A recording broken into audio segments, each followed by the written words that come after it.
صحابہ سارے سچے ہیں، سارے صحابہ سے محبت رکھتا ہوں۔ زبان پہ مومنوں کے جب بھی ذکر تاجدار آئے، زبان پہ مومنوں کے جب بھی ذکر تاجدار آئے، اس کے بعد لازم ہے ذکر حق چار یار آئے۔ ابوبکر عمر عثمان و حیدر جب ہوں باغ اس کے، پھر کیوں نہ باغ مصطفیٰ میں بہار آئے۔ میرے انتہائی قابل صدر بزرگوں، نوجوان دوستوں، میرے عزیز بچوں اور میری پردہ نشین مسلمان بہنوں، آپ تمام احباب جانتے ہیں جمادی الثانی کا مہینہ چل رہا ہے اور اسی ماہ مبارک کی 22ویں تاریخ افضل البشر بعد الانبیاء، خلیفہ اول بلا فصل، خسر رسول سیدنا ابوبکر صدیق رضی اللہ تعالیٰ عنہ کا یوم وفات ہے، جو انشاءاللہ العزیز آئندہ جمعہ کو آ رہا ہے۔ اس کی مناسبت سے گزشتہ جمعہ میں جناب سیدنا صدیق اکبر رضی اللہ تعالیٰ عنہ کی زندگی کے ابتدائی حالات، آپ صلی اللہ علیہ وسلم کے ساتھ ان کا یارانہ، پیارے آقا کریم صلی اللہ علیہ وسلم کی معیت میں ان کا بچپنا اور لڑکپن اور جوانی، اس کے وہ بڑے ایمان افروز واقعات، پھر سیدنا ابوبکر صدیق رضی اللہ تعالیٰ عنہ کی جو کمال والی صفات تھیں، وہ گزشتہ جمعہ میں بیان ہو گئی ہیں کہ آپ نے زمانہ جاہلیت میں بھی کبھی کسی غیر کے سامنے اپنی جبین نیاز کو نہیں جھکایا، کبھی بھی حالت اسلام نہ ہونے کے باوجود کسی غیر محرم عورت پہ ہاتھ نہیں لگایا، کہیں بھی شراب کو ہاتھ تک نہیں لگایا، اور ایسا عظیم انسان کہ جس نے زندگی میں کبھی بھی جھوٹ نہیں بولا، اتنے عظیم صحابی سیدنا صدیق اکبر رضی اللہ تعالیٰ نے اللہ جل جلالہ نے بڑا مقام اور مرتبہ کو دیا ہے۔ یہ الگ بات ہے کہ قرآن کے نورانی صفوں میں آپ کی عظمت نظر آتی ہے۔ کسی نے کہا تھا نا کہ نبی کی صحابہ کو نہ پرکھو تاریخ کے شہپاروں میں، عظمت صحابہ چمکتی ہوئی نظر آتی ہے قرآن کے 30 پاروں میں۔ تو یہ الگ بات ہے، کسی کو پھر بھی سمجھ نہ آئے تو اس کی اپنی کمزرفی ہے۔ جناب ابوبکر صدیق رضی اللہ تعالیٰ وہ عظیم صحابی ہیں کہ جن کی خلافت بلا فصل کا اشارہ اللہ جل جلالہ نے اپنی لا ریب اور بے عیب کتاب قرآن کریم میں پارہ نمبر 24 سورہ زمر کی آیت نمبر 33 میں کیا ہے، اور اس کا عملی مظاہرہ آج بھی ہر انسان کو جو مانے یا نہ مانے اسے نظر آ رہا ہے۔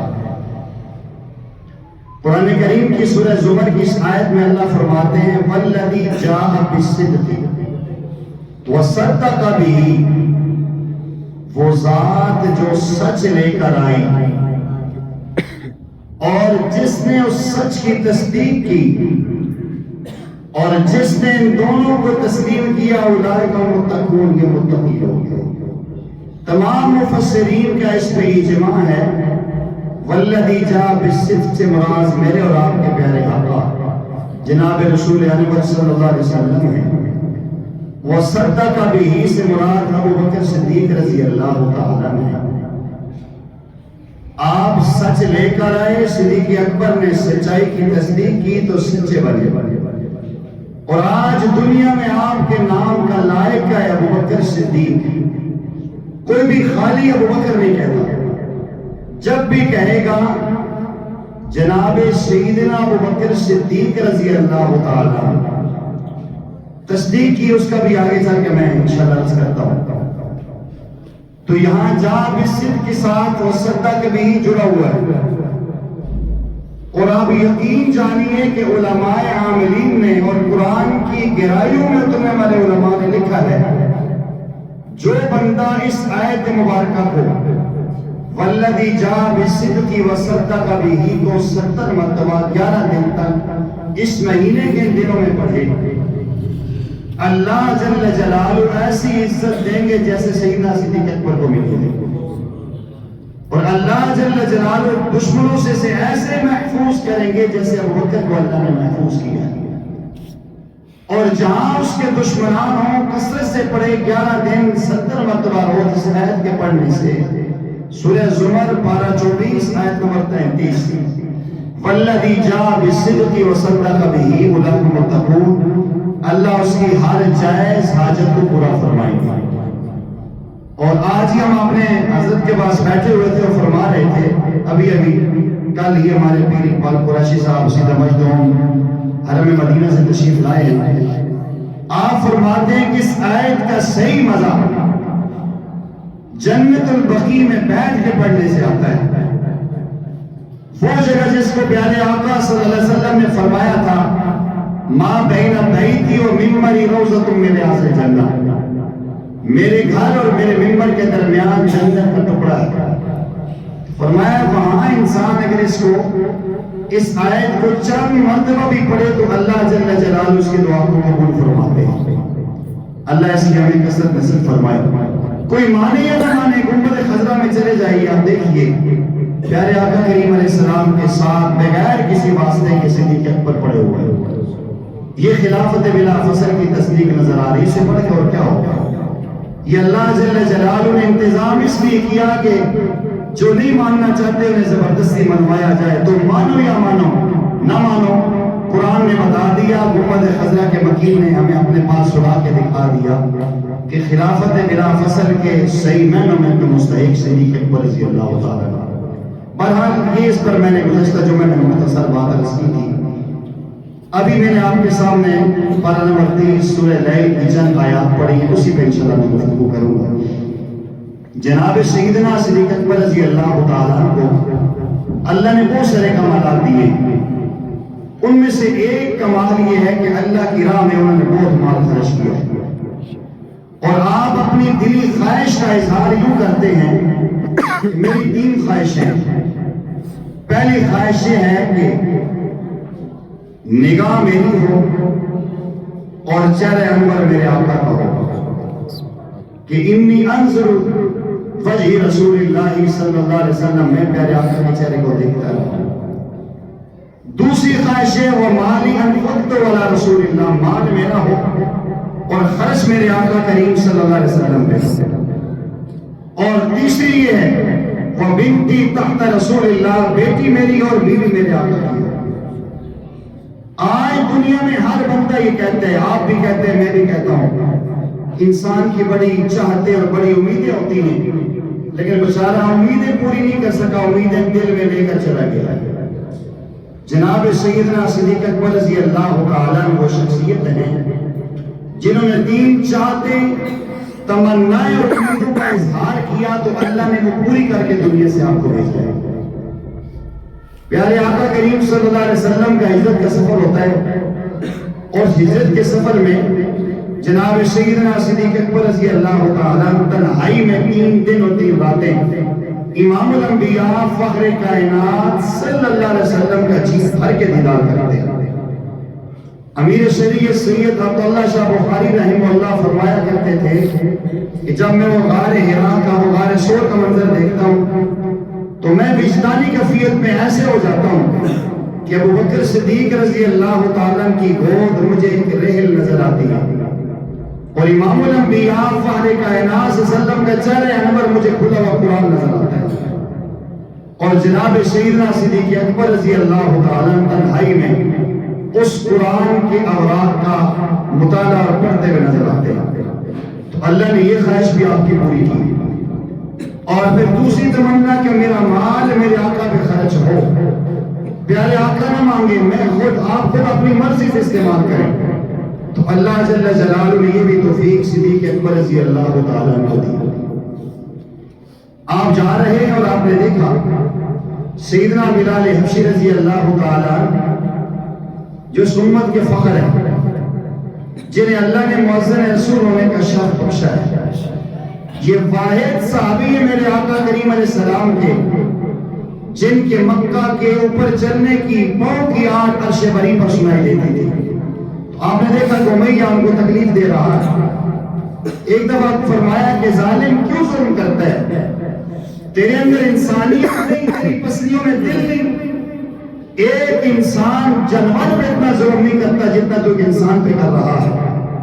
اس نے کہا کہ آپ کو زیادہ شوق ہے، لے لو۔ آپ نے فرمایا بولو کیا بولتے ہو؟ اس نے کہا جی جو آپ کے پاس خوبصورت ذہین چلاک مالدار غلام ہے وہ غلام دے دو، جس کے پاس 200 دینار بھی ہیں جن کا وہ مالک ہے۔ آپ نے فرمایا سودا طے ہو گیا، لے لے۔ جب اس نے دیکھا کہ واقعتاً سودے پہ آ چکے، اس نے کہا مجھے 40 روپیہ چاندی بھی چاہیے۔ آپ نے فرمایا وہ بھی ہوگی، بلال مجھے دے دو۔ جب یہ دونوں چیزیں دے کے سیدنا صدیق اکبر رضی اللہ تعالیٰ جانے لگے تو اس نے کہا کہ یہ مکہ کا تاجر بڑا ذہین فطین اور چلاک انسان تھا، زندگی میں کبھی بھی اس نے گھاٹے کا سودا نہیں کیا، لیکن آج پتہ نہیں سے کیا ہو گیا، کتنا نقصان والا سودا کر رہا ہے۔ ایک ان پر اجل قسم کا حبشی غلام لے کر جا رہا ہے جس کے پاس ایک پائی پیسہ نہیں ہے، خوبصورت ذہین پڑھا لکھا غلام، 200 درہم بھی دے رہا ہے، 40 روپیہ چاندی بھی دے رہا ہے۔ صدیق اکبر رضی اللہ تعالیٰ عنہ نے فرمایا کہ امیہ تو نہیں جانتا، میں نے بڑے فائدے کا سودا کیا ہے۔ آپ ان کو لے کر پیارے آقا کریم صلی اللہ علیہ وسلم کے پاس پہنچے۔ پیارے آقا صلی اللہ علیہ وسلم نے فرمایا ہاں صدیق اکبر کیا سودا کیا ہے؟ آپ نے عجیب الفاظ کہے جس کا مفہوم کچھ یوں بنتا ہے کہ یا رسول اللہ صلی اللہ علیہ وسلم، میں نے سفید چہرے اور کالے دل والا غلام دے کے کالے چہرے اور سفید دل والا غلام خرید لیا ہے۔ پیارے آقا نے فرمایا جا ابو بکر، اللہ تجھے اس سودے میں برکت دے۔ آج سیدنا بلال کی عظمت ہم دیکھتے ہیں۔ آپ جب دمشق سے واپس آتے ہیں، سیدنا فاروق اعظم رضی اللہ تعالیٰ کا زمانہ خلافت ہے، آپ کو اطلاع ملی کہ سیدنا بلال آ رہے ہیں اور یہ قریشی نوجوان آگے جا رہا ہے۔ اس کی اہمیت کو سمجھے، کون ہے جو مرید رسول نہیں مراد رسول ہے۔ جس طرح سیدنا ابراہیم نے اللہ سے پیارے آقا کو مانگا تھا، پیارے آقا کریم علیہ السلام نے اسی خطاب کے بیٹے عمر کو مانگا ہے۔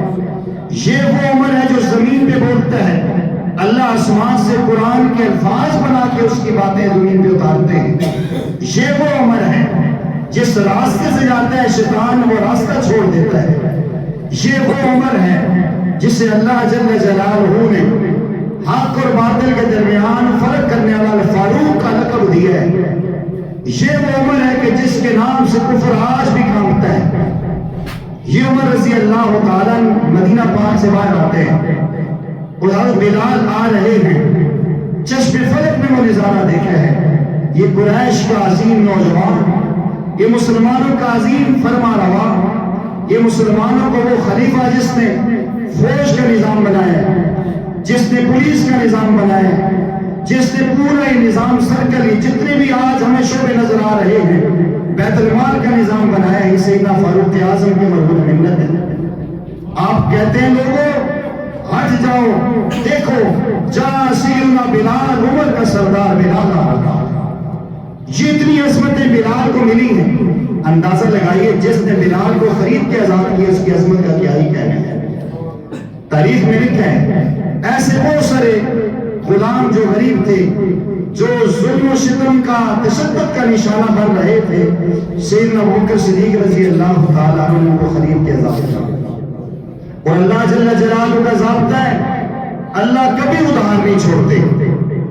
فوراً اللہ جل جلالہ نے جبرائیل کو بھیجا اور آ کر قرآن کریم کی آیات اتاری گئی، وَسَيُجَنَّبُهَا الْأَتْقَى، ان قریب ہم متقی بندے کو جہنم سے بچا لیں گے۔ وہ کون ہے؟ الذی یؤتی مالہ یتزکا، جس نے اپنا مال اللہ کی راہ میں دیے تاکہ اس کا مال بھی پاکیزہ ہو جائے اور وہ بھی پاکیزہ ہو جائے۔ اب دنیا میں لوگ کہہ سکتے تھے کہ ابو بکر صدیق رضی اللہ تعالیٰ عنہ نے دکھلانے کے لیے پیسے لگائے، آج لوگ کہتے ہیں نمبر بنانے کے لیے پیسے بنائے، خلافت بلا فصل پہ متمکن ہونے کے لیے پیسے لگائے، صحابہ میں واہ واہ کروانے کے لیے کہہ سکتا تھا کوئی بندہ، اور بعید بھی نہیں تھا کہ لوگ نہ کہتے۔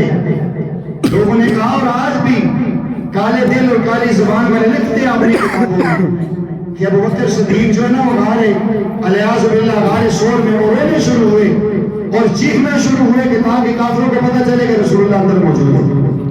یہ جھوٹ الزام ہے۔ تو اللہ جل جلالہ نے فوراً آگے فرما دیا وَمَا لِأَحَدٍ عِندَهُ مِن نِعْمَةٍ تُجْزَىٰ۔ اس ابو بکر نے یہ جو غلام خریدے، اس ابو بکر رضی اللہ عنہ نے جو مال اللہ کے نبی پر خرچ کیا ہے، کسی نعمت کا بدلہ نہیں، کسی احسان کا بدلہ نہیں، کوئی نام نمود بنانے کے لیے نہیں، إِلَّا ابْتِغَاءَ وَجْهِ رَبِّ الْأَعْلَىٰ، صرف اور صرف میرے فرمایا کہ رب نے کہ یہ اپنے رب کو راضی کرنے کے لیے مال دیا ہے، اور فرمایا کہ وَلَسَوْفَ يَرْضَىٰ، اور اللہ اس سے راضی ہو چکا ہے۔ ساری دنیا کے مفسرین کا اتفاق ہے وَسَيُجَنَّبُ الْأَتْقَىٰ سے مراد کائنات کا سب سے بڑا متقی انبیاء کے بعد ابو بکر۔ اور پھر یہی ختم نہیں ہوا، غزوہ تبوک میں جب نبی پاک صلی اللہ علیہ وسلم نے صحابہ اکرام کو ترغیب دی کہ مال لے کر آؤ اور اللہ کی راہ میں خرچ کرو، آپ سن چکے ہیں پیارے آقا کریم صلی اللہ علیہ وسلم کی پرسوں ہم نے حدیث پڑھی تھی، پیارے آقا صلی اللہ علیہ وسلم نے فرمایا کہ لوگوں جس نے بھی مجھ پر احسان کیا ہے ہر ایک کے احسان کا بدلہ میں نے دے دیا ہے، لیکن ابو بکر وہ ہے کہ اس کے احسانات کا بدلہ میں محمد دنیا میں نہیں دے سکتا، اس کو میرا رب ہی اس کا بدلہ دیں گے۔ تو غزوہ تبوک میں سب کچھ لا کے پیش کر دیا، اور کہنے والے نے کہا کہ عشق کی بازی وہ لڑے جو سر کی بازی لڑ سکے، عشق کی بازی وہ لڑے جو سر کی بازی لڑ سکے، تن کے کپڑے بیچ کے محبوب خدا کو راضی کر سکے۔ آپ نے لباس بھی بیچ دیا تھا، ٹاٹ کا لباس پہن دیا تھا، اور اپنا وہ مال خرچ کر کے اللہ کے نبی صلی اللہ علیہ وسلم کو دے دیا تھا۔ سیدنا جبرائیل آئے، آج بھی مدینہ پاک میں جسے باب جبرائیل کہا جاتا ہے، گنبد خضرا کے بالکل سامنے پیارے آقا کے بائیں طرف جو دروازہ ہے، یہ وہ جگہ تھی جہاں ابو بکر آئے، جبرائیل آئے، پیارے آقا نے دیکھا کہ بعض کہتے ہیں باب السلام ہے، یہاں آئے جس کو باب ابو بکر کہا جاتا ہے، جہاں سے تمام اشاق داخل ہوتے کہ پیارے آقا پر سلام پیش کرنے جاتے ہیں۔ تو پیارے آقا دیکھتے ہیں کہ دہیہ قلبی کی صورت میں جبرائیل ہے اور لباس ٹاٹ کیا ہے۔ جبرائیل خیر تو آئے کہ آج ٹاٹ کے لباس پہن کے آئے گئے۔ فرمایا یا رسول اللہ صلی اللہ علیہ وسلم ہمیشہ آپ کے پاس آتا تھا، آج آپ کی خدمت میں نہیں آیا، یہ جو آپ کے سامنے دو زانو بندہ بیٹھا ہے آج اللہ نے خود بھیجا ہے کہ اس کو جا کر میرا سلام دو۔ اور اسے کہا ابو بکر جب اسلام نہیں لایا تھا تو مکہ کا سب سے بڑا تو تاجر تھا کپڑے کا، آج یہ کنڈیشن تیری بن چکی ہے کہ اللہ کے لیے بدن کے کپڑے بھی اتار کے بیچ چکے ہو، مجھ سے ناراض تو نہیں ہو؟ اللہ اکبر، صدیق اکبر رو پڑے۔ یہ عظمت اور شان صدیق اکبر رضی اللہ تعالیٰ عنہ کی۔ اور بھائی جمعہ ثانی اندر جمعہ ان کی یوم وفات آ رہی ہے، باقی انشاءاللہ اندر جمعہ میں بھی گفتگو کروں گا، اور اس دن شام کو انشاءاللہ خلافت بلا فصل کے عنوان سے انشاءاللہ پروگرام بھی ہوگا۔ تمام احباب سے میری گزارش ہے ضرور اس میں شرکت کریں۔ وآخر دعوانا الحمدللہ رب العالمین۔